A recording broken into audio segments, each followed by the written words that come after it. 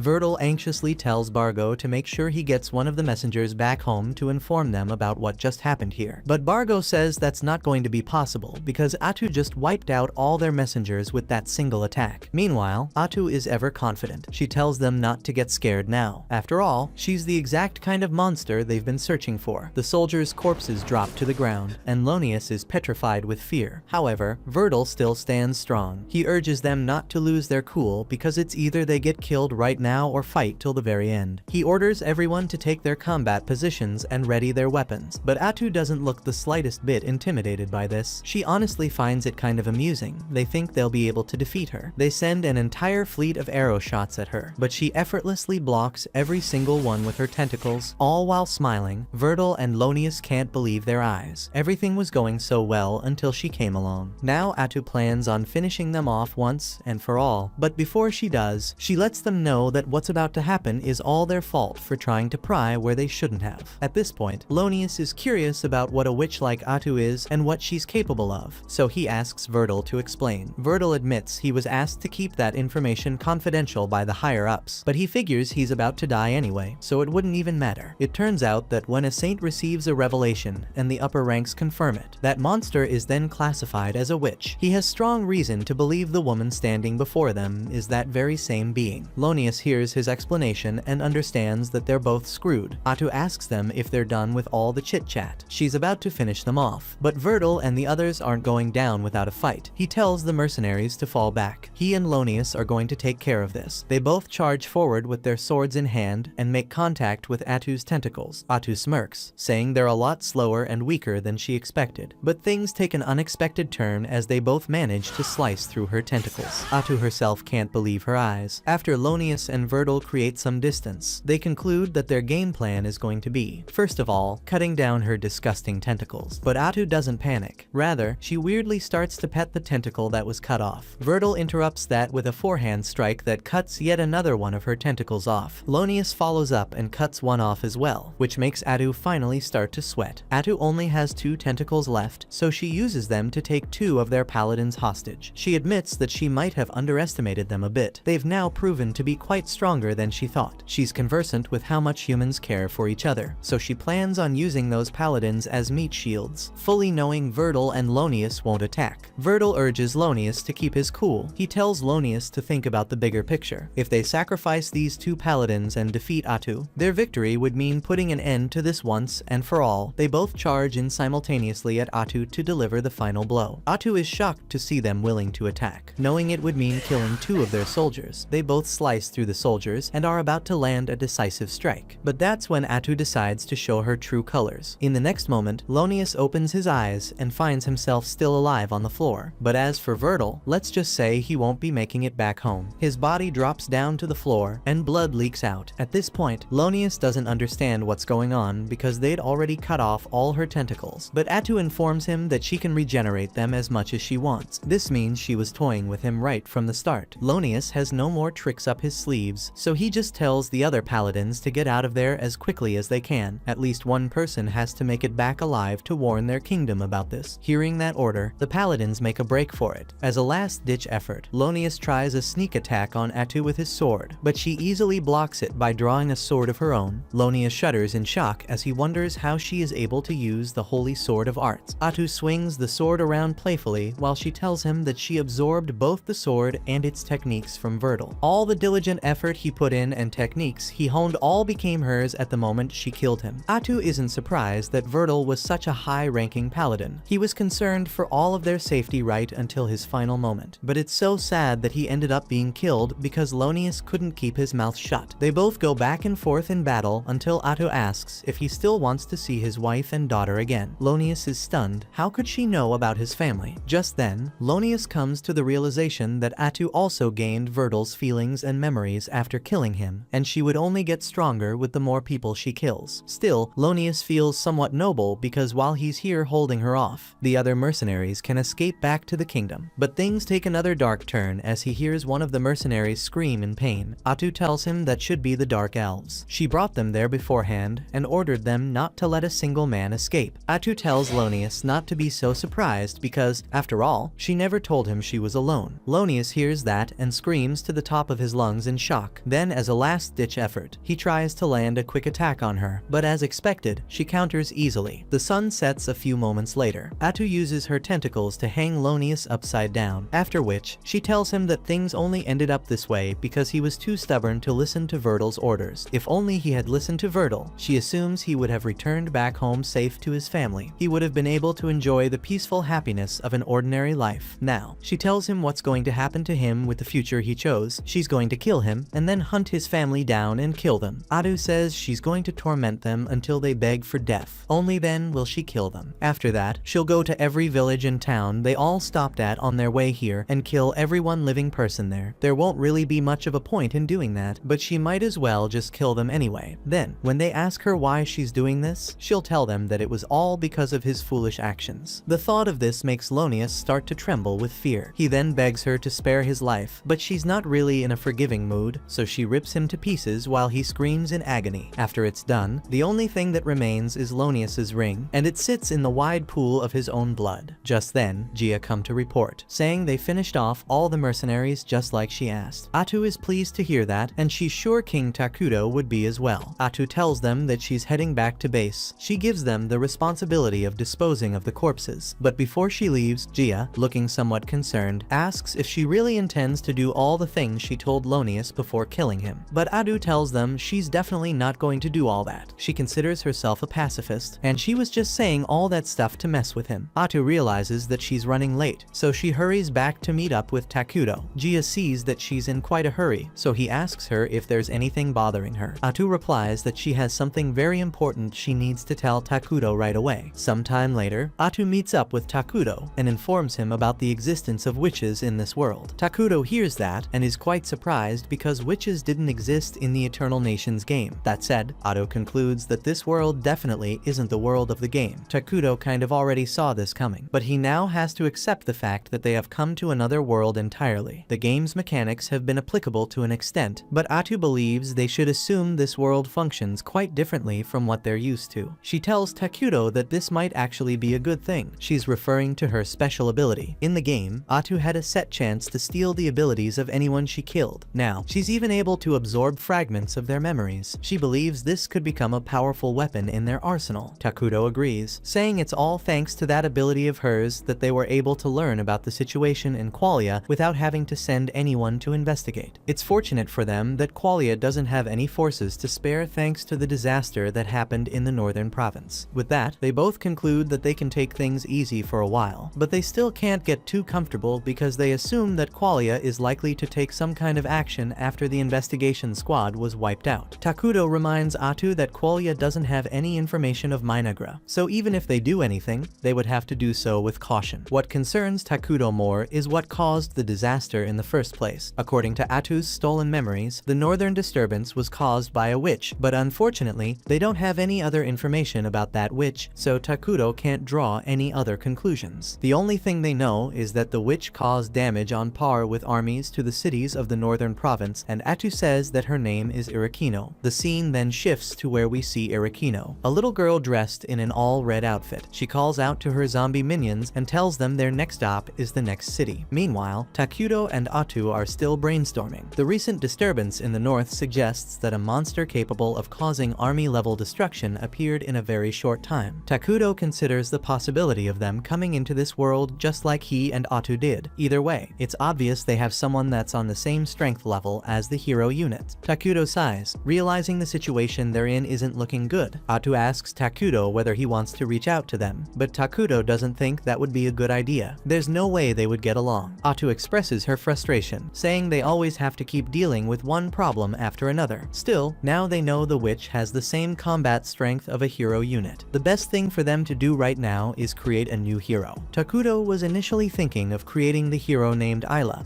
but given the circumstances they're in, he needs to reconsider and focus on one with more combat potential. Atu is delighted to hear that. She's willing to help in any way she can. Takuto also mentions that he has been thinking about altering their policies a little. He's thinking about forging an alliance. He thinks it would be best if they have another nation on their side since they're clearly enemy of Qualia and the witch, whom they don't really have that much information about. Atu gets his point but doesn't think that would even be possible because both of them are evil aligned. But Takuto is confident it would be possible with a neutral aligned nation, especially if he provides some form of value to them. The neutral aligned nation he's referring to is the nation that lies lies in the east. He plans on investigating that nation while they strengthen their forces. He needs to find out if they'd be willing to cooperate or not. Now that's out of the way, Atu walks away for a few moments, but turns back to him and asks whether she made him upset after she went a little too far when dealing with the paladins. Takudo has a bright smile while he tells her not to worry about it. He'd never get offended by anything she does. All he wants is for her to keep supporting him. Atu lights up with joy as she hears that. She promises to support Takudo to the very end and with every fiber of her being. After a long week of building by the Dark Elves, Takudo's new palace is finally complete. Both Takudo and Atu are thrilled with how beautiful it looks. When they step inside, Atu looks around, loving the decorations. Even though they still have many problems ahead, she believes this is where their real story begins. Takudo agrees and says that when they have some free time, they should think about making the palace even bigger. Excited Atu says Takudo's kingdom will be one served by the greatest heroes in the land. Her excitement quickly fades when she realizes she forgot to assign anyone to take care of Takudo. She starts calling herself a terrible servant, but Takudo tells her she's being too hard on herself. Atu asks if he has any special requests for a servant. After thinking for a moment, he nervously says he wants someone who's easy to talk to. Because of his poor social skills, Takudo hasn't been able to speak much with the Dark Elves, and he's been feeling lonely. Atu hears this and tells Takudo not to worry. She has an idea, but Takudo feels uneasy, since nothing good usually happens when Atu gets so excited. A few minutes later, Molter, Gia, and Emily arrive at the throne room, speaking for him. Atu tells Molter to gather all the little girls in the area because King Takudo wants them. Both Takudo and Molter freeze in shock at how that sounds. Atu's real plan is for the little girls to spend time with Takudo so he can practice his communication skill with people. Molter anxiously asks why she would give such an order. Atu replies that it's because King Takudo likes little girls. The Dark Elves are speechless, hoping it's not what they're thinking. Takudo feels embarrassed and regrets letting Atu handle this. A bit later, everyone calmed down when Atu explains that King Takudo just needs a child nearby to help with his daily needs. They feel relieved, but they still don't understand why it has to be a little girl when a little boy could do the job as well. This time, Takudo speaks for himself. He says he wants little girls for the sake of future leadership. In this land, he's noticed men always get the chances, so he wants women to have an opportunity to shine. The elves praise him for his deep thinking. Takudo breathes a sigh of relief. The thing about men and women was just an excuse. He's just glad they believed it. He doesn't want them to know the real reason is that he's awkward and antisocial. With the matter settled, Atu tells the elves to bring their finest young girls to serve King Takudo. Takudo starts feeling excited, thinking this might help him overcome his shyness. But then, things take an unexpected turn when all the elf girls start crying as soon as they arrive. Atu sees that Takudo is getting irritated by the constant crying, so she immediately calls Molter and scolds him for how weak the children of his land are. All Molter can do is apologize. Then, Gia turns to him and asks if he brought the twins to King Takudo. Molter quickly says he didn't because bringing those two before the king would be disrespectful. Atu overhears this and is kind of curious, so she asks what they're talking about. Molter explains that in their town, there's a pair of twin girls with no family. They are indeed wise, but he feels they wouldn't be suitable to serve as the king's attendants. Atu is puzzled. Wise girls like that sound perfect for King Takudo's attendants. Regardless, she orders them to bring the twins so they can decide for themselves whether to use them or not. Molter is just about to go summon the girls, but Gia says he was already one step ahead. He says he already called them, thinking the king might want to meet them in person. With that, Atu tells him to have the twins brought in right away. Soon after, two teenage elf girls enter and introduce themselves as Maria and Karia. Takudo nervously greets them, while Atu stares at them coldly and quickly senses they've had a grim past. She notices sores on Karia's skin and asks how she got them. Karia explains they came from a disease. King Takudo offers his sympathy, but Karia tells him not to pity her, saying it's what she deserves. Elder Molter assumes the king would want more details, so he explains. The sores were caused by a plague, though Karia has fully recovered. The scars remain. As for Maria, she also went through deeply traumatic experiences. When Atu asks what happened, Maria's eyes turn cold, and she says she ate her own mother. Atu is shocked and quickly looks to Molter for an explanation. He nervously explains that their mother was a woman the entire clan was proud of, and the choice was extremely difficult. Takudo immediately understands. After being driven from their homes, the Dark Elves had to travel far and wide with no equipment or supplies. Along the way, they faced many hardships, including starvation. With no other choice, their mother offered herself as a sacrifice, and they had to eat her to survive. Atu is impressed that the two girls are standing here without fear despite their past. forest. Then Maria walks up to Takudo and casually begins talking to him. Takudo asks if she would be willing to take care of him, and she agrees. From that moment, Takudo declares her a candidate for the leadership of their great Minagra. Atu is shocked to see Takudo having a normal conversation with Maria without being weird or awkward. As for Karia, Takudo asks if she's willing to take the job as well. She nervously says that she has a duty to stay with her big sister, so if Maria is here, she'll do her best to work alongside her. That's good enough for Takudo, so he agrees to make them both his attendants. Hearing this, Atu tells them it's their duty to care for King Takudo, no matter the circumstances. About an hour after the girls leave, Molter kneels before Takudo and says there's something important he must know. He explains that ever since the girls lost their mother, neither of them has cried, not even once. Takudo shudders in shock. Molter says their hearts have been closed off since then, and he begs Takudo to watch over them with tolerance and mercy. Later that day, the girls prove to be much clumsier than expected, spilling water on Takudo for the third time that day. Atu walks in, clearly disappointed in their clumsiness. Setting that aside, she tells them a meeting is about to be held. She wants Maria and Karia to attend and warns them not to cause any trouble. In the meeting room, Emily gives her report on the ongoing construction projects. She begins by saying that now the king's palace is finished, they have plenty of labor to spare. Their supply of lumber is steady, and they have many other resources as well. With all that considered, she believes they can begin building a new facility. Atu agrees and orders her to start constructing a clinic. This was actually Takudo's idea, as it would help guarantee the health and safety of their citizens. As instructed, Emily says she'll begin construction immediately. Next on the agenda is the state of resources. Atu asks who's in charge, and Emily stands up again, saying she's responsible for that too. Atu rolls her eyes, realizing they really need more staff. Still, Emily reports that their food and material supplies are stable. Thanks to King Takudo, they can now provide daily necessities they can't produce themselves. However, since this process uses mana, their balance between input and output still needs improvement. Atu says that using mana for emergency production is convenient, so they'll keep doing it since it's a necessary expense, but they'll need to focus on building and researching ways to increase mana production. She wishes Emily good luck managing that as well. Since mana is now the topic, Atu moves on to research progress. Molter speaks up, saying he and his team have finished their research on military magic. He's the only one in his clan who can use it right now, but with training, he's confident his subordinates will learn it too. He also believes that casting powerful magic using the ruin mana from the palace will be important for their future. However, given the Takudo's policies, he doubts it will be used very often. Atu agrees, saying that while military magic is useful in combat, it has no use in domestic matters. For their research, she wants to proceed as planned and move on to the 6 major elements in the magic tree. There's no reason to research anything else at this stage. Takudo agrees with her. While this approach might make them unbalanced in magic, he believes that specializing in one field will be best for them. Lastly, the head of the military gives their report. Sojiya stands up. He explains that they've added 5 new long-legged bugs to their forces. These bugs were mainly out surveying the uncharted lands around the accursed lands. However, unlike inside the accursed lands, the land beyond the forest is mostly plains. Since they're focusing on staying hidden, they can't carry out any bold investigations right now. Atu hears this and mentions that King Takudo has already received a detailed report on their surroundings. Given the need for stealth, she orders Jia to assign all the long-legged bugs to patrol their borders. She wants them all focused on that, assuring him that she can handle their defense for now. Her encounter with the paladins is proof of that, and Jia can confirm it. Changing the subject, Atu announces that they've officially decided to produce a new hero. Takudo then says he has chosen to summon Ayla, the queen of the bugs. Everyone shudders at the news. Atu asks the resource team if they have the materials needed to summon Ayla. Molter steps forward to report personally. They've already gathered enough lumber and rations and have transported them to the ritual site. Takudo realizes that means all they still need is mana. With that, today's agenda is finished. Since Takudo has no other matters to discuss, the meeting is adjourned. As they leave the meeting room, Maria slips and drops all the meeting documents. Karia tries to help but accidentally tears one of them. They both look at Takudo to apologize, but he doesn't get angry. He simply says it's fine. A moment later, Maria walks up to him and asks why he hasn't killed anyone even though he's supposed to be an evil king. Karia joins in, asking why an evil king like him would show them mercy. Maria even sounds upset that he's being so kind. Takudo sees they've misunderstood, so he decides to explain. He begins by saying that a good person can only do what's right. They can't kill or hurt others. As for a bad person, the girls assume it means someone who's always inclined to do bad things. But Takudo tells them that's not true. A real bad person person simply does whatever they want. They are free to do both bad and good. They can believe in what they think is right and ignore everyone else's opinions. Because of that, Takudo believes it's perfectly fine for him to be kind to the two girls. Then it hits him. Their clumsiness was intentional. They were trying to make him angry enough to kill them. Takudo finds it heartbreaking that they can't forgive themselves for surviving at the cost of their mother's life, and now seek death as a form of salvation. Takudo steps down from his throne and sits closer to them. He reminds the girls that they're only alive today because their mother did what she had to do to keep them safe. The girls admit they know that, but they say that living is still torture for them. Their mother's last words were for them to live on. Takudo tells them again that they are here because their mother's love overcame fate itself. He pats their heads and says they should live however they please so that her love will be rewarded. Hearing this, the girls break down in tears and hug him tightly from both sides. An hour later, Atu walks in and is startled to see the twins asleep in the same chair as Takudo. They're clearly closer now than before. Setting that aside, she asks Takudo to come to the meeting room so she can give her report. Her report is about a city in Forngon, a nation made up mostly of humans and beastmen. The city is called Dragonton. The nation runs on a parliamentary system led by shamans known as the staff holders. Takudo notes that such a multiracial nation would mix many cultures and ideologies, making diplomacy promising. Still, he wonders why they'd build a city here. It would cost a lot to maintain trade and distribute goods. So, Atu reports that there's a dragon vein mine within the city. A mine like that can produce mana, so she believes they should secure it as soon as possible. However, Dragonton appears to be on high alert. They only observed from a distance, but saw it was under attack by barbarians such as ogres and goblins. The defenders seemed to be struggling and had no reinforcements coming. If the city is under siege, Atu says there's a high chance refugees will flee. Welcoming them could greatly boost Minegra's population. With that in mind, they decide to send diplomats to the city of Forngon. The next day, Atu and some dark elves arrive at the city of Forngon, but as soon as they get there, they run into a party of beast folk led by a female beast warrior named Tonokapali. Tonokapali starts sweating as she stares down Atu because she can sense a heavy aura of darkness surrounding her. Moments later, the situation only grows worse when her soldiers begin to tremble in fear. Tonokapali quickly realizes this is because of their natural beastman instincts. Atu tells the dark elves to stand back while she handles the beast folk herself. They step aside just as she ordered, which only makes Tonokapali sweat more. Just from looking at Atu, she can already tell this isn't someone they could ever hope to defeat. Worse, if the standoff continues, she's certain her soldiers will panic and act recklessly. Atu extends her tentacles, ready to finish the beast folk right there. But just then, she's interrupted by a cute little boy named Pepe, smiling innocently. Pepe looks up at her and simply asks for her name. The question catches Atu completely off guard, causing her to retract her tentacles. Tonokapali, however, is instantly overcome with anger and fear, convinced that Atu will feel insulted and kill them all. But to her surprise, the situation takes an unexpected turn when they are soon seen traveling peacefully back to Minegra together. Atu admits she's surprised that the beast folk want an audience with King Takudo, since her people had only just sent a delegation to Dragonton themselves. When Tonokapali hears this, she realizes that's exactly why they crossed paths on the road. Pepe then launches into non-stop chatter, but he talks so fast that Atu can't understand a single word. Tonokapali notices this and quickly apologizes on Pepe's behalf, bluntly calling him an idiot. Setting that aside, Atu asks if she's really certain about leaving her soldiers behind. Tonokapali nods and explains that the miasma here is too harsh for them to endure, so she had them wait outside. Her expression then grows serious. They are about to meet the great King Takudo, the one capable of commanding someone as strong as Atu. She can only wonder what kind of man truly awaits them. Soon after, they arrive at the palace, where Atu introduces Tonokapali and Pepe to King Takudo. Tonokapali freezes, her nerves tightening even more. No matter how hard she tries, she can't get a proper read on him. It's almost as if he embodies darkness itself. She remembers how she once allowed a terrifying creature to settle in their territory, never imagining that decision would one day come back to haunt her like this. A flashback takes us to the city of Forngon, where Pepe wields his magic staff and strikes down a giant goblin in a single blow. His comrades are stunned, cheering and praising him as the almighty shaman. The attention goes straight to Pepe's head, and he carelessly drops his guard. That's when the supposedly defeated goblin suddenly stirs, rising to deliver a crushing blow. At the very last moment, Tonokapali intervenes, summoning enchanted glass tendrils that bind the creature tightly. With the monster restrained, the other soldiers need only move in to finish it off. With the monster slain, the soldiers turn back and see Tonokapali scolding Pepe for being so careless, warning him that leaving his guard guard down could have cost him his life. Pepe tries to defend himself, calling her granny, but Tanukapali instantly bonks him on the head. She yells at him, saying she's told him countless times to stop calling her granny, especially since she's still a healthy 240 years old. Putting that aside, she continues to lecture Pepe, reminding him that he's the only young staff holder among them, so he should stop fooling around and start acting more like a leader. But despite her harsh words, Pepe just smiles casually and says he'll try his best. Seeing his nonchalant attitude makes Tanukapali worry even more, wondering if he'll be able to survive for long, especially since they're about to head into the accursed lands. Pepe has no idea what she means by that, so Tanukapali explains that signs of the apocalypse have been emerging from there, which is why they were ordered to investigate. She warns him that if the barbarian attacks continue, it won't take long before they're all dead. She adds that it's even worse for a detached city like Dragonton, since they can't send the army there. Although there is no proof that the source of the attacks lies within the accursed lands, their mission is to confirm it quickly. Looking back, Tanukapali deeply regrets her decision, wishing she had ignored the elders and left Pepe behind. Then she wouldn't have dragged him into such a dangerous place. Yet, right after that heavy thought, Pepe suddenly stretches out his hand to King Takudo and asks him to be his friend. Tanukapali nearly has a heart attack at the sight, quickly covering his mouth and begging King Takudo to forgive such disrespect. Takudo pauses for a moment, remembering how in his old life he was always sad and lonely, and realizes that maybe it wouldn't hurt to make a friend. With that, he accepts Pepe's request, saying he hopes they can get along. Tanukapali is completely stunned, while Pepe jumps in joy, celebrating. At the same time, Atu nearly bursts with excitement, congratulating Takudo on making his very first friend. Hearing this, the dark elves who are present begin applauding him for such a big milestone. Tanukapali just stands there, watching in disbelief at everything that's happening before her eyes. Later that day, Takudo holds a party to welcome Pepe's group. Korea hands Tanukapali a drink, and after one sip, she's amazed by how delicious it is. Atu smiles, saying she expected that reaction since their nation prides itself on having the tastiest drinks in the world. Tanukapali is stunned. Not only is the drink incredibly sweet, but she's also never seen such fine glassware before. Meanwhile, Pepe gets overly excited after drinking the apple juice. He even walks up to Molter and proudly shows off his plant powers. Watching this, Takudo instantly notices that Pepe's social skills are impressive. He's already blending in with everyone, something Takudo knows he could never do himself. At the same time, Takudo realizes this is the first real friend he's ever had, leaving him unsure of how to act. Thinking it over, he decides it might be best to show a little friendliness to prove there are no hostile intentions. So, Takudo calls out to Pepe and asks if he wants to play a game. The whole room stares at him in silence, which makes Takudo feel awkward. But then Pepe happily agrees, saying he'd love to play. With that, the two spend the afternoon enjoying various games together. Takudo is genuinely having fun, realizing this is the first time in ages he's played with a friend. After another round, Pepe suggests that Takudo should sell the game box to people in their land, since they'd surely love it. Tanukapali panics and tells Pepe to shut up, warning him not to say things like that. To her shock, Takudo actually agrees. He figures that they were already planning to open trade with outsiders, so Pepe's idea works out perfectly. Still, there are details he needs to confirm before making final decisions. With the games over, he knows it's time to focus back on national diplomacy. About an hour later, Pepe leans back in his chair after stuffing himself with food, but Tanukapali bonks him on the head, scolding him for getting too comfortable. At that moment, Atu calls out to Tanukapali and finally asks why she came to their lands. Tanukapali is surprised it took her this long to ask, but she explains that their nation has been repeatedly attacked by barbarians. This is unusual since barbarians normally avoid big cities, yet now they're arriving in massive hordes. That's why they came here to investigate further. Hearing this, Takudo instantly understands the situation. It's clear they're short on military strength and have come to ask for help. Tanukapali is shaken by how quickly he figured it out, and she starts to worry that negotiations will fail if he knows their weakness. She immediately replies, saying that their defenses are strong enough to drive the barbarians away, but the truth is that they prefer to have much greater defensive power on their side just to be safe. Atu understands her point and agrees that this is far too serious of a matter to ignore. Tanukapali then adds that two of their strongest warriors, the staff holders, have already been sent out to investigate the situation, and by telling them this, she hopes they will see it as a sign of confidence in their strength. Hearing that, the others can understand her reasoning, so they don't argue against it. But just then, Pepe suddenly speaks up, saying that the real reason they were sent to investigate is because their country will collapse if they don't find a way to deal with the threat. Tanukapali freezes and shuts shock as Pepe has unintentionally exposed their nation's greatest weakness. After that, the atmosphere turns tense and awkward, so Atu quickly speaks up to show her sympathy for the difficult situation their country is in. Atu assures Tonakapali that they have no intention of causing harm to her people. Atu can tell that Tonakapali still suspects beings like them must be plotting something, but she explains that the people of Minagra always turn their interests inward, and that peace is their chosen path. As for the barbarians, Atu reminds her that if Dragonton falls, Minagra will immediately become the next target, which makes this a matter that concerns them just as much. Hearing that, Tonakapali looks at them carefully and asks if this means they are truly willing to help. Atu turns to Takuto and asks for his decision. Takuto simply says that friends should help each other, so he is willing to lend his aid. Tonakapali hears this and is relieved. Tonakapali then asks what they want in return, explaining that since Pepe exposed their weakness, they now have every right to take advantage of it. At that moment, Atu declares that they will take control of the Dragon Vein mine. Tonakapali lets out a heavy sigh upon hearing this, but she knows there is nothing she can do. However, Atu adds that they are willing to share joint control of the mine, since they do not currently need a vast supply of mana. What she does insist on, though, is the right to decide which elements the mine's energy will be converted into. Tonakapali explains that converting the pure mana of the Dragon Vein into specific elements is impossible right now, since it is a technology that would take them more than 10 years to develop. Putting that aside, she turns to both Takuto and Atu and makes it clear that no matter how foolish Pepe may act, he is still the future of their nation. Eventually, he will lead Forgone as a representative of the staff holders. On top of that, Pepe is the best judge of character in their kingdom. Even so, she turns to Pepe directly and tells him that the final decision is his to make, since as a staff holder, he has the right to decide. With that, Pepe smiles and says he agrees. Later that day, they hold another meeting to reaffirm and discuss the decisions made during their latest negotiations. Emily begins with her report, saying they've agreed to export provisions and toys to Forgone, and in exchange, they'll import daily necessities and metal goods. Moulter admits it's a huge relief since they've been relying too much on King Takuto for those. Everyone also acknowledges that gaining access to the Dragon Vein mine was their biggest victory, and Pepe's slip-up really worked in their favor. Still, they agree they need to decide on their policy regarding future relations with Forgone. At that point, Carrier raises her hand and asks what kind of place Forgone even is. Everyone is stunned she doesn't know. Moulter then speaks, saying it's very important to learn about the people of Forgone, their values, and their customs. Takuto immediately realizes this is a blind spot for him because none of those details were ever shown in the game he came from. Hearing that, Atu suggests they'll first need to investigate Forgone's capital, Crescent Moon, but since it's far away, it may take a long time. For now, they feel they should prioritize Dragonton since it needs help right away. Moulter then points out they'll need a proper reason to directly enter another nation. That's when Takuto suggests sending a few people ahead to pay their respects before sending a formal delegation. Moulter volunteers himself, but Takuto rejects the idea, saying Moulter is far too important for such a job. Moulter then suggests sending Carrier and Maria, thinking it would give them good experience, but Takuto disagrees again, saying it's too dangerous for them. They argue back and forth until Atu stands up and says she'll just go instead, since Takuto worries too much about others getting kidnapped, but Moulter refuses, saying as the king's second in command, she can't possibly go. That's when Carrier and Maria speak up, insisting they want to go even if there's risk involved. At first, Takuto refuses, but after the twins hit him with their puppy dog eyes, he caves in and reluctantly agrees. Still, Emily questions whether it's wise to send the twins alone, but Takuto reassures her, saying not to worry because he already has plans for their bodyguards. After the meeting, Atu sulks in front of Takuto, jealous that he gave in so easily to the twins' puppy dog eyes. Takuto tries to explain, saying it's not what she thinks, but she doesn't buy it. Then, Maria and Carrier walk up and encourage him to tell Atu what's really in his heart. So Takuto takes her hand and tells her how much he needs her, and that without her, he never would have come this far. The confession makes Atu blush, and she even starts imagining their wedding and future life together in her head. She drops to her knees, overcome with emotion, and promises Takuto she'll always be by his side. The next day, Takuto and the twins stand outside the newly built clinic. Maria asks if he's sick, but Takuto shakes his head, saying that's not the reason. He explains they're here because their bodyguards have just arrived. At first, the bodyguards look intimidating, but they almost immediately reveal their goofy side, excitedly saying what an honor it is to have been summoned by King Takuto. They kneel before him and ask him to command them however he wishes. Atu is pleased with their enthusiasm and says that they'll do just fine as King Takuto close subordinates. Takuto explains that he created these bodyguards in preparation for the worst, though he's only kept them on standby until now. He thought they'd be perfect for such a task since they possess the right abilities, though he admits he never expected he'd need to use them so soon. Karia and Maria look confused and ask Takuto who exactly these people kneeling before him are. Takuto answers that they're his medics. Not only can they treat injuries and diseases, but they're also trained to fight and protect others, making them ideal bodyguards. Atu steps forward and tells the medics to listen carefully, as she's about to give an announcement. She declares that their mission is to protect Karia and Maria as they travel to Dragonton, where they'll observe the culture and current state of the land. Hearing this, the medics cheerfully accept the mission. They add that while carrying it out, they'll behave like humans so as not to arouse any unnecessary suspicion. Maria gets excited upon hearing this plan, while Takuto reflects to himself. Seeing how enthusiastic everyone is, he thinks this might be the perfect chance to act more like a proper king. He approaches the medics and announces that although it's still early, he's willing to grant them a reward for protecting the twins and following his orders. The medics perk up immediately, curious to know what the reward will be. Takuto declares that he will grant them human names. He names them Ikiro, Gyro, and Saburo, instructing them to bear these names from now on. The medics are overjoyed, thrilled to receive human names as their reward. As Takuto watches their reaction, he continues to think to himself. He realizes that unlike in the game, the units in this world each have individuality, and many are fascinated by humans. By acknowledging that individuality, he feels he can inspire loyalty and bring out even greater potential from them. But the medics start getting a little too enthusiastic, and Takuto begins to wonder if maybe he went too far by giving them human names. Wanting another opinion, he asks Karia what she thinks about all this. Judging by her face, she looks a bit overwhelmed, but still manages to say she's fine with it and that she'll do her best. Atu notices her uneasiness, so she gently tells Karia that if she's ever in trouble, she shouldn't hesitate to ask her for anything. Meanwhile, in the city of Dragonton, Mayor Antic is slumped at her desk, crashing out because she's exhausted from the mountain of work in front of her. Being mayor is nothing like she imagined it would be. When she first got the position, she thought she had finally escaped that wretched elven nation and earned herself a life of freedom. She always pictured falling in love with a handsome man, building a happy family, and living peacefully ever after. Instead, she's stuck working with the forces of darkness just to protect her city. Just then, her secretary enters and is shocked to see Mayor Antic in such a miserable state. Realizing how ugly she looks, the mayor quickly rubs her eyes, straightens up, and forces a bright smile like nothing's wrong. The secretary informs her that there are visitors. Antic is surprised and immediately asks if they had an appointment. When she hears that they didn't, she tells the secretary to send them away. She doesn't have time to waste. But then, the secretary explains that the visitors claim to be emissaries from Minegra. Antic's eyes go wide in shock. She yells at her secretary, scolding her for not leading with that important detail in the first place. A few minutes later, Mayor Antic greets her guests with a polite smile, introducing herself as the mayor of Dragonton. But when she sees Maria and Karia flanked by intimidating bodyguards, she starts to get nervous. Something about the atmosphere feels strange. She sits down across from the twins and warmly thanks them for traveling all this way. After the girls introduce themselves, Antic immediately realizes they're dark elves. She had already heard that Minegra accepted the dark elves as citizens, but still, she can't help but wonder what kind of people these sisters really are. Karia tilts her head, confused, when she notices Antic staring at them, snapping out of it. Antic quickly apologizes, adding that she would have prepared a proper welcome if she had known they were coming, but their visit was so sudden. Still, her thoughts continue racing. It's unusual for emissaries to be such young girls. That alone makes Antic suspect there's something more to them. Then she remembers hearing their surname before. Lady Tonakopoli had once mentioned that there were two sisters with the name Elfuer, personally educated by the king himself to become the nation's future leaders. Antic freezes as the realization hits her. These two aren't ordinary girls, they're incredibly important public figures. Knowing how much the king treasures them, she worries that if she doesn't treat them with absolute care, it could turn into a serious problem. Doing her best to hide her growing nervousness, Antic asks them the purpose of their visit. Karia is just about to answer, but Gyro interrupts, saying it would be better if he explains. He tells Antic that they are here in response to an invitation from Pepe, the staff holder, to come and play. He asks her to think of them simply as students learning about life in a new nation. Gyro explains that this is just the first step to building future relations. It's nothing more than a friendly visit for now. He also makes it clear that Maria and Karia are still young and learning, so he'd prefer if Antic refrained from involving them in official talks. Hearing this, Antic lets out a sigh of relief. She had been worried they came to start negotiations, but Gyro reassures her once more, asking her to treat them simply as tourists. Antic is delighted to hear this news, but she quickly realizes she still needs to be careful not to offend the girls. With that in mind, she urges them to feel free to enjoy the sights of their beautiful city. She even offers to personally give them a tour if they'd like. The girls are surprised by this, but Antic smiles and says she's already familiar with every corner of the city. Hearing that, the twins are delighted. As they walk, Antic continues to think to herself. She knows she needs to do her very best to get along with the twins and leave a good impression, since that would be crucial for future negotiations. For her, it's a win-win situation by giving them a tour. She builds relations with them while also getting to escape her boring paperwork. With that, she spends the afternoon showing the girls all the cool places in Dragonton. Takuto watches everything through one of the medic's eyes, pleased that things are going smoothly. By the end of the day, Antic waves the twins goodbye as the tour comes to an end. Maria then remarks that Antic is a really kind person. That night, the twins return to their inn and review the investigation they carried out that day. Karia asks Maria what she discovered, and Maria replies that she noticed the people of Dragonton are anxious because of the enemies attacking their town. One of the medics asks how Maria managed to gather such specific information, and Karia explains that Maria is highly sensitive to the emotions of others. If she spends enough time around them, she can get a vague sense of how they feel. Hearing this, Gyro finally understands why Maria asked him to bring a special item. Karia, curious, asks what it is. Gyro explains that it's something Maria asked him to buy earlier that day while they were in town. When she unwraps it, it turns out to be popple grass, a special plant that can cause strong euphoria and hallucinations. It's so dangerous that nearly every nation has banned its use, possession, and cultivation. As Gyro realizes the plant is a narcotic, he immediately urges Maria to throw it away because it's too dangerous, and she does. Karia notices the plant was in good condition, free of bug holes, which means it wasn't wild. It was probably being cultivated by someone in the town. With that in mind, the medics agree that Dragonton streets are indeed dangerous, and they decide to be even more cautious when they go outside. The next day, they visit the Dragon Vein mine, and the twins are shocked at how breathtakingly beautiful it is. Just then, they run into a man named Vesta, who introduces himself as a businessman in the city. Karia thanks him for the introduction and asks what he wants to discuss. Vesta slowly steps closer, saying that since he's a businessman, he obviously wants to talk about business. He explains that he heard this land will be jointly controlled by their nation, and because of that, he asks if they're willing to cultivate popple grass here with him. Hearing this, Karia asks how Minagra would benefit. Vesta explains that popple grass sells for a high price, and he would be giving them a share of the profits. He also says he's willing to add some extra incentives to make the deal more appealing. Karia asks what kind of incentives he's talking about, but Vesta smirks and says this isn't the place to discuss that. Instead, he asks them to meet him back here after sunset, so they can go over the details. Vesta thanks them for being open-minded, hands them a scroll, and then leaves. The next day, the twins visit Antic's office for some tea. They admit that she has been taking very good care of them ever since they arrived. Antic replies that it's fine, since it allowed her to build a network with them. The twins then tell her that they're not high-ranking and aren't that important, but they do hope she relies on them if she needs anything. Antic finds that reassuring, then kindly asks them to present her in the best possible way to King Takuto, which they agree to do. Suddenly, Vesta and his men burst into the room. Antic gets angry at him for barging in without permission. Vesta ignores her and says he's here to get the twins' answer to yesterday's offer, since they didn't show up as agreed. He figured he'd come in person for the reply. Antic is shocked when she hears that the twins had dealings with Vesta behind her back. She realizes that if the forces of darkness join with someone like him, the city will be doomed. But Karia keeps a serious expression and tells Vesta that there's no way they would ever work with a scumbag like him. She points out that their absence at the meeting should have been enough of an answer. Karia then tells Antic that they'll handle Vesta and his men, and in the next moment, the medics step forward, ready to fight. That's when Vesta pulls out a syringe filled with concentrated popple grass extract. A single injection would make someone permanently addicted to it. Karia tells him this is a foolish move, because if they lay a hand on her, it would mean making an enemy out of the people of Minagra. She admits they may just be powerless children, but King Takuto, who sent them on this mission, is an incredible king. But Vesta isn't moved by her words. He declares that he isn't afraid of King Takuto at all, and that Takuto can do his worst. Then he orders his men to take care of the girls. As he walks confidently toward the edge of the room, one of the medics suddenly hurls a heavy sword at him. Meanwhile, Takuto is back in his kingdom. Watching everything unfold, he sees that the medics have the situation under control and admits he never thought they'd be so useful in in this world. Just then, Emily speaks up, asking why medics were sent as bodyguards when they could have sent warriors instead. Atu explains that the medics were the best choice, because they understand all types of humans and have unique abilities as a unit. They excel both at killing and healing humans. They love humans, but could never truly become human themselves. That's why they're called brain eaters. Hearing this, Emily shudders in fear. Back in Dragonton, the medics slaughter Vesta's goons and reveal their true nature by removing their robes. Karia, with a cold look, orders them to kill Vesta. Vesta begs for his life, but Karia tells him that insulting their king is unforgivable. King Takuto always said that evil people are free to do whatever they want, and with that freedom granted, she orders the medics to kill him. After Vesta is slaughtered, Karia commends the medics for their work. She then looks at Antic, who is clearly traumatized, and apologizes for the mess in her office. She offers to pay for the cleaning or even new clothes, but Antic just tells her not to worry. Hearing that, Karia smiles happily and thanks her for understanding. Antic, however, is disturbed that this little girl doesn't see anything wrong with such a gruesome scene. Overcome with fear, she ends up wetting herself. The medics notice and, trying to act considerate, say they'll wet themselves too. Karia finds this utterly ridiculous, so she tells them to stop and delivers a heavy dropkick. Antic's frightened expression quickly fades, as she actually finds that part somewhat funny. A few days pass, and the twins return from their journey. On their arrival, Atu is seen scolding Takuto for giving them too much freedom during the mission. She's furious that Takuto abandoned his pile of work just to watch over the twins through the eyes of the medics. But Takuto defends himself, saying he only did it because he didn't want to be too strict and make the twins hate him. That excuse only makes Atu angrier. She reminds him that it isn't his place to be pampering the girls to that extent, since he's their king, not their father. Atu then turns her anger toward the twins, demanding to know why they conspired with King Takuto behind her back. After that, she directs her scolding at the medics, calling them out for skinning a human alive right in front of the mayor. But the medics show no remorse at all, claiming that such actions only bring them one step closer to becoming human themselves. Hearing that, Atu explodes and screams at them to shut up. Following this, everyone including King Takuto kneels before her as she orders them to reflect on the poor decisions they made. Takuto admits that the medics may have been a bad influence on Maria and Karia, since they were the ones who gave the order to kill in front of the mayor. Atu continues her lecture, saying this is exactly what she gets for sending them on a mission without proper supervision. She then declares that none of them are to move until they finish writing statements acknowledging that they understand the consequences of their actions. Hearing this, everyone just sighs in defeat. A few hours later, they gather for a meeting to discuss what should be done about Dragonton. However, Takuto interrupts by handing candy to Maria and Karia. Atu immediately snaps at them again, shouting that they must not feel any regret at all. But Gia and the other dark elves redirect her focus, saying they understand her anger, but feel the meeting should be the top priority right now. Realizing the sense in their words, Atu calms down and tells them to continue. Molter then speaks up, asking the twins if their investigation in Dragonton went exactly as they wrote in the report. Karia confirms, adding that King Takuto himself reviewed it, so she's certain it's accurate. Molter looks it over and concludes that the city seems very unstable. Emily joins in, saying Dragonton lacks the resources to maintain proper order, which is why crime has been on the rise. From what she can tell, it's only a matter of time before the city suffers a major disruption. Atu reviews the report as well and notes that, on top of everything, Dragonton is also facing outside attacks from barbarians. According to the report, the city is dealing with monsters such as goblins, orcs, and hill giants. Gia says the goblins and orcs aren't much of a problem, but the real issue lies with the hill giants. They've started appearing in groups near the city, and worse, their numbers seem to be steadily increasing every day. Atu asks what they mean by suddenly appear, but Molter explains that the monsters don't literally materialize out of nowhere. It just seems that way to Dragonton's people because of their weak detection abilities. Beastmen are known for their sharp senses when it comes to detecting approaching enemies, but Molter guesses that the ones in Dragonton aren't putting their ability to use, likely because they're exhausted. Gia concludes that, no matter how you look at it, Dragonton is on the verge of collapse. Because of this, he suggests they dispatch a large force as quickly as possible to support the city. Emily agrees with Gia's suggestion, but she doesn't like the idea of splitting their forces. She points out that if they send some of their immediate reserves to defend Dragonton, it would leave them short on manpower for important tasks like construction and farming. In response, Gia suggests sending most of their warriors instead, but before Emily can share her thoughts, Atu interrupts, declaring that no matter who they choose to dispatch, she herself will also be going. Molter hears this and assumes it's because of her ability to steal skills. Atu confirms, saying that if she goes to the battlefield, she should be able able to acquire some very useful abilities. King Takudo agrees, adding that it would also be a good chance for Atu to grow stronger, which is why he had already planned to send her with the troops. Molter responds by saying that, if that's the case, he should be entrusted with providing the retinue. Atu agrees, confident she can trust Molter with the negotiations and coordination, but she still stresses the need for more men on the ground. Hearing that, Molter suggests bringing some of his apprentices along, since they're skilled enough to handle routine attacks. Atu is pleased with the idea. However, Emily remains concerned because, up until now, their national defense has depended heavily on Atu's presence. Hearing this, Jia clenches his teeth and admits he can't deny it. Takudo then speaks up, saying he's aware of that issue, which is why they'll be making the hero, Ayla, the new cornerstone of their defense. Everyone is shocked at the announcement. Molter rises to commend King Takudo, calling it another brilliant decision. Emily agrees, saying Takudo must truly be wise to have anticipated this situation back when he first began production. Takudo admits that while the timing worked out perfectly, it wasn't the result of some master plan, it just happened by chance. The elves bow in respect as they hear his honesty. But in that moment, Takudo realizes that as a king, sometimes pretending to be almighty is still necessary. Even so, he knows he made the right choice when he allowed the Dark Elves to participate in these meetings. His current life is nothing like the past, when he had to carry the weight of every decision alone. Atu asks if he has anything more to add, and Takudo stands to declare that everything is perfect just as they've decided. The Dark Elves feel honored to receive praise from their king and promise that they will not let him down. A few hours later, everyone gathers outside, and Atu is especially excited. They're finally about to create the new hero. Takudo shares her excitement, admitting that although they had to ration quite a bit to secure the resources, it was totally worth it. Karya asks Takudo what kind of person the summoned hero will be. Takudo admits he has no idea, saying it'll be a surprise he's looking forward to. After that, Takudo and Atu begin speaking telepathically. Takudo asks her what will happen with Ayla. Atu replies that since Ayla will be the very first hero they've summoned since arriving in this world, there's no way to predict her nature. She adds that if Ayla, by chance, rebels and tries to attack, she'll protect Takudo with her life. As Takudo begins the summoning process, he continues telepathically, telling Atu not to risk her life. If he were to lose her, he wouldn't be able to resummon her. A purple cloud forms and condenses into a cocoon, out of which Ayla emerges. Atu isn't sure how Ayla will react, though she believes the chances of hostility are slim. Ayla appears in the form of a giant mantis, and the moment she rises, she unleashes a deafening roar, forcing Takudo and the others to keep their guard up. But then, Ayla walks straight to Takudo and acknowledges him as king, thanking him for summoning her. She says she's overjoyed to be serving Takudo once again. Excited, Takudo asks if she actually remembers him. Ayla confirms, even calling him by name to prove it. Atu steps forward, demanding Ayla vow to serve Takudo without rebellion. Ayla simply pats Atu's head in a playful manner, saying she doesn't need to be so serious. Of course she vows to serve King Takudo. She adds that the time she spent with Takudo before arriving in this world has been etched into her very being. Hearing this is proof enough that Ayla remembers him from before. She explains there's no way she could ever forget him, since he was the only one capable of drawing out her full power. After that, she asks Takudo to explain the current situation. Takudo takes her into the palace and gives her a full breakdown of everything that's happened. He admits there's still so much she doesn't understand, but thanks to Atu, he's managed to get by. Atu blushes, saying she's only here because of him anyway. With that, Ayla says she understands her role to protect their nation. Takudo confirms, telling her she's their defense hero, while the attack hero will be the one to destroy the barbarians in Dragonton. Atu knows going on the mission is the best call, but she can't help feeling sad about leaving him. Takudo admits he'll miss her too, but reminds her she's the best one for the job. Realizing this will be their first time apart since arriving in this world, they hug tightly, confessing how much they'll miss each other. Meanwhile, Ayla simply watches them and remarks that she should probably give them some privacy. The next day, Atu waves goodbye to Takudo and the others as she heads off to Dragonton with the warriors. After she leaves, Ayla finally speaks up, saying it's about time she got to work. She bows respectfully and tells Takudo to leave everything to her. A few hours later, Ayla notices Takudo isn't as sharp as usual without Atu around. Earlier, she even caught him sleeping, so she asks what has him so tired. The twins chime in, explaining that Takudo always sleeps in until noon, even when he doesn't do anything tiring the day before. Ayla sighs and teases him, saying he's being a baby. Standing in front of him, she reminds him that he's the leader of a great nation. If his people ever found out he slept until noon and had to be woken up, what would they think? She tells him to start waking up early from now on. Takudo just nods and says he'll try his best, Karia comments that Ayla is really different from Atu, since Atu always let Takudo do whatever he wanted. Ayla ignores the remark and instead asks to borrow the twins for a while. She wants them to show her around since she's still unfamiliar with Minegra's main facilities. Takudo assumes Ayla wants to see things firsthand instead of just reading a map, so she can form a clearer picture of the nation. With that in mind, he agrees, and the twins eagerly scurry off with Ayla to give her the tour. Just then, Emily walks over to Takudo with a revised report,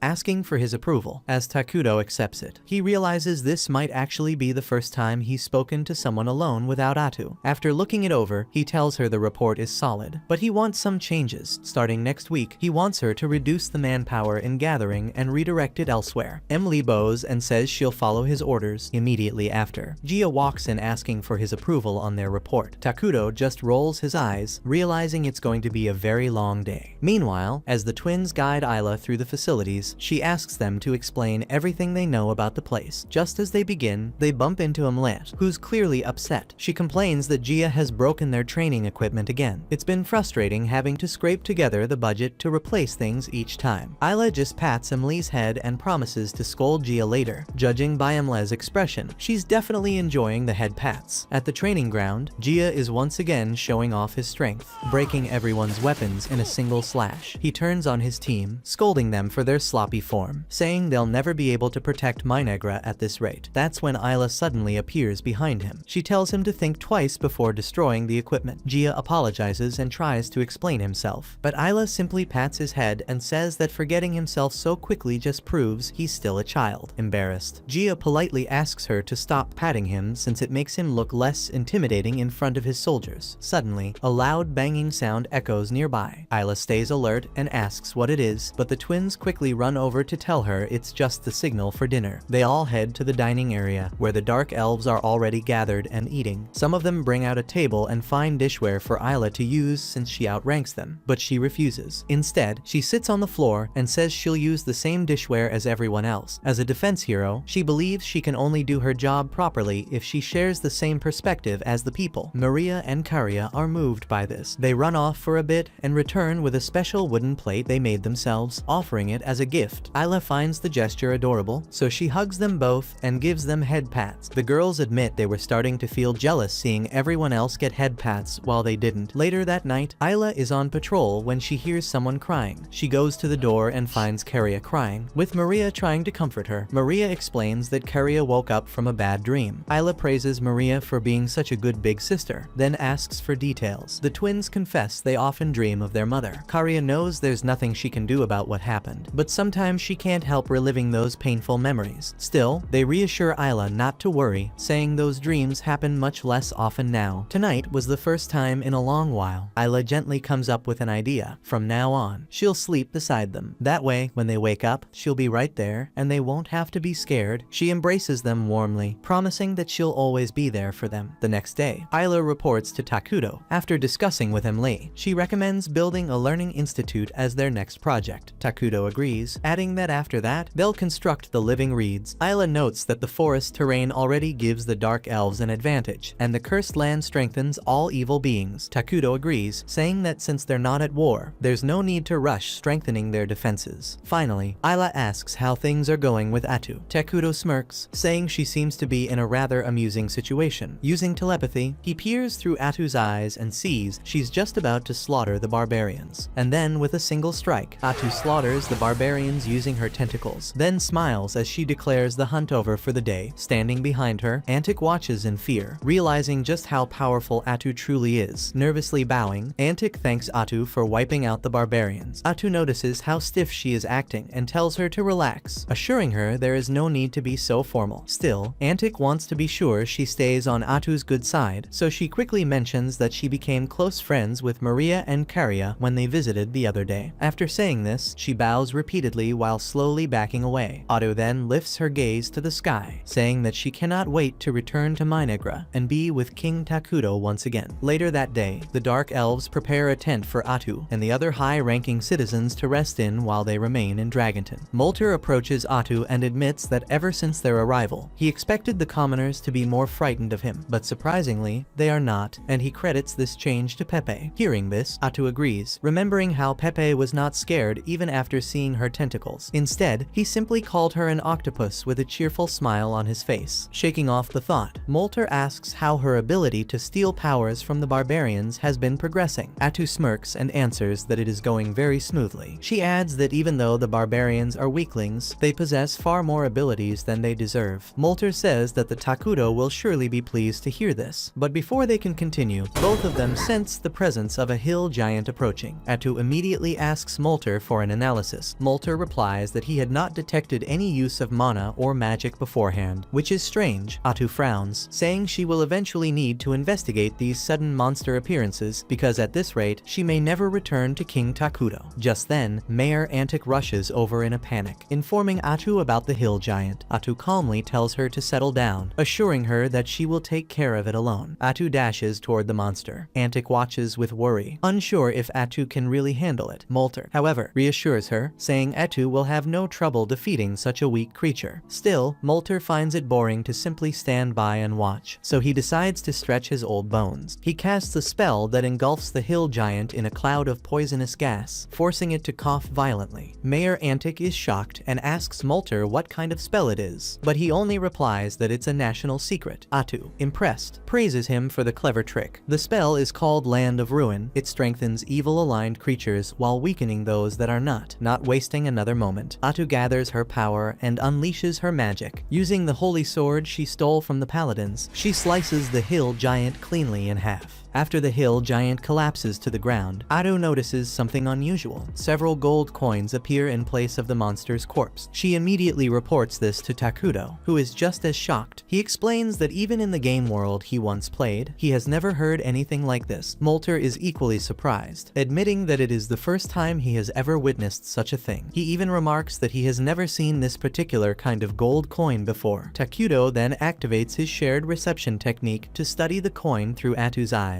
Examining the crest engraved on the coin, he realizes that it looks very familiar. He recognizes it from the game he played before being reincarnated. This makes him announce to Atu that their enemy is none other than an RPG. Before she can process this, Atu and the others sense the approach of more monsters. She turns back and sees an entire army charging toward them. The scene then shifts to another location, where the Saint Selena and a group of soldiers pass through a deserted village in search of Irakino the witch. Irakino has been spreading chaos in nearby towns and villages, and this village lies in ruins because of her. Suddenly, all the soldiers are killed at once as their heads explode simultaneously. A moment later, Irakino herself steps forward, smiling as she greets Selena, saying it has been a long time. Selena says it is getting tiresome to deal with her, especially since she has already killed her 17 times. Irakino admits that she does not remember dying that many times. She just assumes it is because she is too strong to truly die. However, Selena is convinced that Irakino has a specific goal she is trying to accomplish, which explains her repeated resurrections, but she has not yet discovered what that goal is. Growing bored of the conversation, Irakino unleashes her powers and reanimates the corpses around her, including the soldiers she had just slaughtered. But Selena is unfazed. Using her staff, she engulfs the corpses in inferno flames, burning them all to ash. She then drives her pointed staff straight through Irakino's stomach, marking the 18th time she has killed her. Afterward, Selena sighs, saying this should buy them a little time, at least for now. Meanwhile, the massive army of monsters begins marching toward Dragonton, and the citizens are growing increasingly frightened. At that same moment, Takudo communicates telepathically with Atu. He explains that their enemy is the orthodox JRPG Brave Questus. In the game, the story unfolds as the hero embarks on an adventure with their party, battling monsters until they finally face the demon lords and save the world. Takudo tells Atu that the sudden flood of monsters is connected to the mechanics of Brave Questus. In that game, random encounters with enemies had no warning, which is exactly what is happening now. Ayla then speaks up, admitting she once feared that other beings like them might exist, though she never imagined they would emerge from an entirely different game genre. Takudo replies that, in truth, the odds were always high. The information they gathered from the captured paladin already hinted at the existence of a unit not belonging to the Eternal Nations. Still, Ayla believes that since Takudo has already played Brave Questus before, he should know exactly how to defeat them.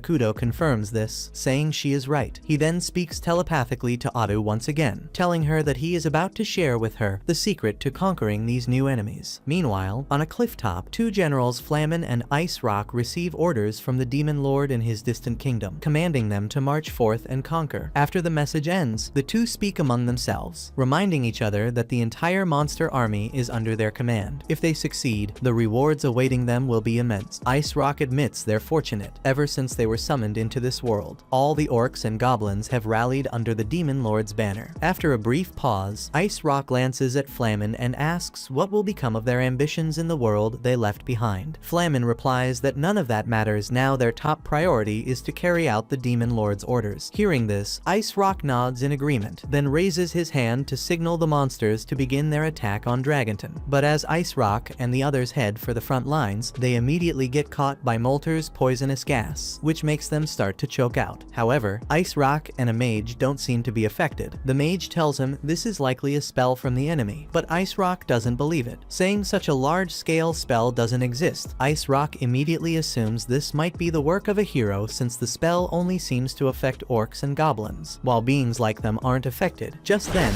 the mage gets stabbed through the chest by one of Atu's tentacles. Atu then appears in front of Ice Rock and immediately recognizes him as one of the four generals. Ice Rock is shocked as to how she knows his name, so he immediately asks her to state who she is. Atu then bows with a smirk on her face, saying she's the one who's going to slaughter them all. Meanwhile, at Dragonton, Antic is already preparing a plan for the evacuation of her citizens, but Molter tells her not to be so worrisome because he knows nothing is going to harm them now that they have the people of Minagra on her side. Antic begins explaining that the most sensible thing to do is retreat because there are far too many monsters for them to handle. But then she looks toward the battle and sees that the monsters are getting defeated one after the other. Molter tells her that's Atu at work and reassures her she has nothing to worry about. He's confident that Atu would easily be able to wipe this army out. Hearing this, Antic is just starting to grasp the immense power that the people of Minagra carry. Meanwhile, Atu is deep in battle with Ice Rock, and even though he tries his best to fight back, Atu is just no match for him. Atu manages to defeat several ice wolves with her sword. Then after she slices them open, those same gold coins come out from his body. Atu lands on the ground, saying it's all as King Takudo predicted. Before the battle started, Takudo told Atu that battles between RPGs are between parties of small number, but in their strategy game, combat is on the scale of armies, meaning a unit's attack targets the entirety of an enemy's army. Takudo believed this difference would work great to their advantage. It won't even matter that they're facing a larger army compared to theirs. Ice Rock tells Atu that she should be bowing before the demon lord and help spread his conquest to take over the entire world. Atu is an evil being just like him and the demon king, so he doesn't know why she's interfering. Atu scoffs at hearing that the demon king plans on taking over the entire world, saying she won't be taking part in conquering the world because just ruling Minagra is a lot of paperwork on its own. She assumes Ice Rock must love doing paperwork. Atu then speaks up to Ice Rock, telling him that he has no relevance to her, reminding him that he got defeated by the hero over and over again. He's not even worthy enough to be in her presence right now. That statement strikes one of Ice Rock's nerves, so he unleashes his final and most powerful attack. But Atu isn't fazed, thinking it's one she'll easily block. But then after a few moments, she looks down and is surprised to see that he's strong enough to use his ice to freeze her in place. Then after that, Ice Rock launches an attack with his weapon, which hits Atu on her shoulder, causing her to bleed out. This is the first time Atu has ever bled, so she gets really pissed off and stabs Ice Rock with several tentacles all at the same time, killing him instantly. Just then, the system window appears after Atu steals his technique, and she's shocked to see that Ice Rock's ability is one that's guaranteed to hit no matter who it is. She realizes this is what it means to face enemies who are from a different genre of game. It means they would be using mechanics far different from theirs. Atu's face lights up with excitement as she prepares to deliver her report to King Takudo, but her expression quickly shifts to shock when she hears that one of the enemies has appeared in Minagra. Back at Minagra, one of the Dark Elves suddenly bursts into meeting room, reporting to Takudo that the enemy has infiltrated the accursed lands. Takudo calmly replies that he already knows about it and has even given Atu a warning ahead of time. Ayla then reminds the elf that Takudo has the ability to know everything happening in Minagra. She adds that they have already dispatched Jia and his warriors to engage the enemy. Realizing his mistake, the elf apologizes once for barging in so abruptly and then leaves the room, heading straight for the residential area. Coddled in Ayla's arms, Maria and Cory Arya overhear the entire exchange. They grow worried and quickly ask Takuto if everything is really going to be fine. But Ayla gently pats them on the head, assuring them that there is nothing for them to fear. Still, Takuto admits with a serious look that the situation feels quite unpleasant. He never expected their enemies would have the audacity to attack them right at their base. Ayla then suggests that there is a real chance this so-called demon lord could actually be another player like him. Takuto, however, dismisses that idea by saying it doesn't matter whether they are a player or not. What matters is that the situation has already escalated badly, and creating peace is no longer going to be easy. With Atu having already taken down one of the enemy's 4 generals, Takuto declares that their only real option now is to crush their foes with overwhelming strength. Takuto rises from his chair and announces that it is about time they launch their counterattack. But before doing so, he wants to confirm what forces they currently have. First is Ayla, who will be in charge of defense across all sectors. Next is Jia and his soldiers, who will lead the offense. Takuto admits their numbers are not particularly large, but he believes that their strong morale will more than make up for that. They also have the Brain Eaters, and although there are only 3 of them, Ayla is confident that they will prove to be very reliable, especially with their healing abilities. Lastly, there are the larvae that Ayla gave birth to. They were originally created to serve as labor, but Ayla reasons that they should still be able to fight to some extent. She does admit that she regrets not creating a true combat larvae while she had the chance, but Takuto shakes his head and tells her there is no use dwelling on regrets now. What matters is making full use of what they currently have and giving it their very best. At that moment, Emle speaks to Takuto telepathically, reporting that the evacuation of those 2 frightened to fight has been completed. Takuto praises her for the effort and tells her they will soon be joining the rest. Immediately after, Jia comes on the line to report that he has managed to get a rough estimate of the number of enemies that have entered the accursed lands. Takuto is pleased to hear this, realizing that both Emily and Jia are able to act independently and make good decisions on their own without needing direct orders from him. It strikes him that something like this never would have happened back when he was simply playing the game. But here, he now has reliable allies working at his side. Jia continues his report, informing Takuto that he has counted around 1,000 enemies who have entered the accursed lands, along with goblins and orcs. He has also spotted grotesque and unfamiliar creatures among their ranks. Takuto commends Jia for the valuable information, then instructs him to continue focusing on defending the capital's surroundings, while Takuto himself will deal with the enemy advance. Jia acknowledges the order and the communication ends. Takuto takes a moment to think, realizing that 1,000 enemies is an incredibly large number, and with so many, there is a strong chance that at least one of the 4 remaining generals is among them. The upcoming battle is shaping up to be far more complicated than he had originally imagined. Yet despite this, Takuto smirks, already piecing together what the best course of action should be. Ayla notices the expression on his face and instantly realizes that Takuto has already come up with a plan, so she asks to hear it. He turns to her and confidently declares that difficult times like these are exactly what their mana reserves are meant for. Since they are up against an RPG, it is time to demonstrate the true strength of a 4X game. When Ayla hears Takuto's words, she immediately assumes he is talking about creating units through emergency production. If they do that, it would allow them to quickly make up for their disadvantage in numbers. Carrying out such a plan would definitely give them the upper hand. But before Ayla can continue rambling about it, Takuto interrupts her and suddenly grants her the entirety of Minegra's mana reserves. As he does so, he tells Ayla that she is free to raise her level as high as she wants, but she must also make sure to acquire the skills of predation and parasitic. With those abilities, she should be able to completely overwhelm their enemies. After absorbing the mana, Ayla teases Takuto, calling him a very mean and spiteful person for entrusting everything to her in the middle of such a dangerous crisis. Takuto replies calmly, saying that he already has a general idea of their enemy's strength from the battle at Dragonton. Because of that, he strongly believes that even if one of the 4 generals shows up, Ayla should now be more than capable of handling them. Ayla bows with a smile, promising to do her best to meet his expectations, then prepares to fly off. Before she leaves, Takuto warns her to be cautious of attacks rooted in RPG mechanics. Ayla chuckles at this, realizing Takuto must be reminding her because Atu had been caught off guard by that exact thing. She confidently assures everyone that she will be fine and will return safely, then takes to the skies and flies away. Meanwhile, deep in the forest, the demons march steadily toward Minegra, following the orders they had been given. Along the way, 2 demons start talking among themselves, questioning why they were sent to split off from Ice Rock and invade Minegra by themselves. The Flame Demon comments that there is a good chance this mission does not actually have the Demon Lord's permission. He even suspects that their commander might be secretly plotting to betray the Demon Lord. They also recall how they themselves were suddenly summoned into this world without warning, which was apparently different from how their boss and the Demon Lord had appeared. But before they can discuss further, their conversation is interrupted by the sound of a scout rushing toward them. At first, nothing seems unusual, but when they look closely, they notice that the scout's body is writhing with strange living creatures moving inside him. In the very next moment, several magical organisms burst out of his body and charge at the two demons. As they desperately fight off the creatures, the flame demon suggests they retreat and regroup with the others. But before they can make a move, a chilling voice echoes around them, Isla's voice. She mocks them for thinking of retreating after such a small attack, laughing at what a pathetic excuse for demon soldiers they are. She tells them they have no idea what horrors she has prepared for them. The demons demand that Isla show herself. A moment later, she slowly creeps down from the branches of a tree, her eyes filled with murderous intent as she stares directly at them. In no time at all, Isla wipes out their entire army with terrifying efficiency. Just then, a figure appears, Flamin. He seems irritated, admitting that it upsets him to see all his comrades defeated so easily. Isla and Flamin exchange introductions, and when she hears that he is one of the 4 generals, her eyes light up with excitement. Her prediction was correct. She suspected at least one general would be hiding among an army of this size, just like Ice Rock had been during the battle at Dragonton. Upon hearing Ice Rock's name, Flamin immediately realizes that means Ice Rock must have been defeated. He says he is not surprised, since he always thought of Ice Rock as nothing more than a giant meathead. Isla scolds him for speaking so poorly of a comrade, but Flamin simply says he is only being honest after all. Ice Rock was the weakest of the 4 generals. With a sharp grin, he tells Isla she is gravely mistaken if she thinks he will fall as easily as Ice Rock did. With that, the two unleash their powers and begin their battle. The scene then shifts back to Minegra, where Takudo is seated at his desk, using his shared perception to keep track of what is happening in the forest. Through this ability, he sees clearly that Isla is engaged in combat with the flame demon. Takudo reflects silently to himself, noting that when an RPG character faces off against a 4X game character, the 4X side almost always has the advantage in battle. That fact had already been proven when Atu fought Ice Rock back in Dragonton. With this in mind, Takudo feels certain it will only be a matter of time before Isla defeats Flamin as well. At the same time, the larvae not involved in Isla's battle are patrolling the accursed lands, systematically hunting down and eliminating enemy invaders. Likewise, Jia and his warriors remain deployed in their defensive formation around the capital, standing ready for whatever comes next. Emily is busy managing the dark elves who were evacuated, while the brain eaters remain on standby. Everything appears to be going just as planned, but even so, Takudo can't shake the feeling that something is out of place. The scene then shifts back to the forest battle, where Isla is holding her ground and trading fierce blows with Flamin. As the fight drags on, Flamin grows increasingly excited. He never imagined beings as powerful as Isla even existed. Suddenly, Isla launches a surprise attack from above. Her larvae drop down in waves, swarming Flamin and trying to consume his body. But Flamin easily counters, bursting into fire and burning them off. With a grin, Flamin complains that it's unfair for her to have minions while he has none. To even the odds, he summons his own group of demons for backup. Isla, however, is already prepared. She uses her Mantis projection ability to infest their bodies with her larvae, and in moments the creatures burst violently out of them, killing every last one of the demons instantly. With the distractions cleared away, Isla and Flamin continue their duel. During the clash, Flamin attempts to rattle Isla's loyalty by insisting that Takudo isn't telling her everything she needs to know, but his mind games fall flat. Isla remains fully devoted to Takudo, firmly believing he would never do anything to deliberately harm her. Their fight intensifies, until Flamin suddenly realizes the true reason for his anger. It isn't just the battle, it's the fact that Isla serves Takudo of her own free will, not because she is forced to. He demands to know how it feels. Isla instantly understands what he means, and with a calm smile she answers. To her, it feels blissful, because nothing brings her greater joy than proving herself useful to Takudo. Flamin grits his teeth, furious at the answer. Unlike her, he is nothing but a puppet, forced to dance on the strings of his master. He literally has no choice, because if he ever disobeys, he will die. Isla points this out, and the truth of it only enrages him further. Exploding with fury, Flamin erupts in flames. He roars that this is why he fights, because once he kills Isla and wipes out everyone in Minegra, he will finally obtain freedom, the only thing he has ever desired. He then goes berserk, his flames twisting into the form of a massive fire snake as he lashes out at Isla. She dodges skillfully, weaving through the attacks. Eventually, the flames catch her, engulfing her body. Flamin Flamin cackles triumphantly, convinced he has won. But when he looks closer, his expression falls. Isla had encased herself in a solid cocoon, shielding herself from the fire. The cocoon cracks and bursts open,